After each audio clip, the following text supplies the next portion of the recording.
Chapter 2: Desire. How to get dreams off the launching pad.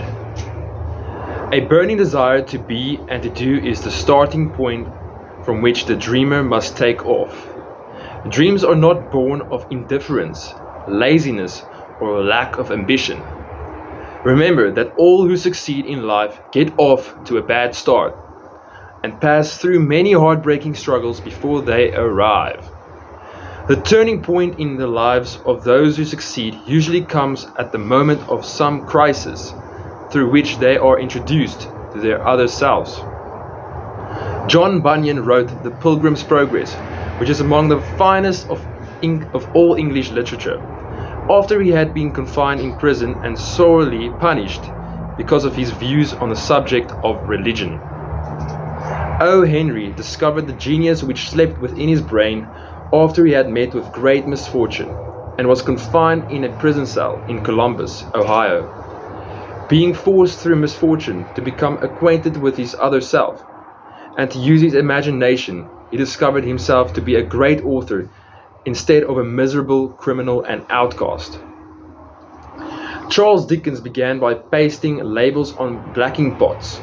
The tragedy of his first love penetrated the depths of his soul and converted him into one of the world's truly great authors.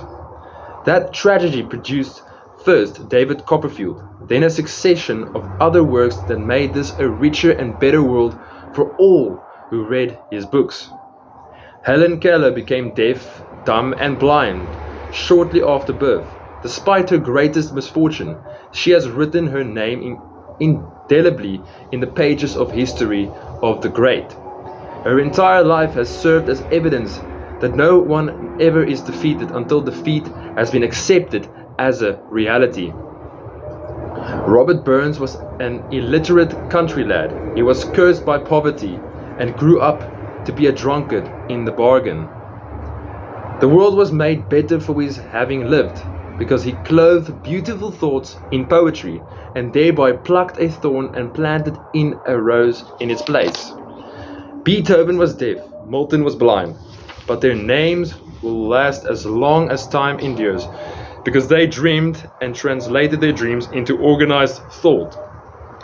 There is a difference between wishing for a thing and being ready to receive it. No one is ready for a thing until he believes he can acquire it. The state of mind must be belief, not mere hope or wish. Open-mindedness is essential for belief.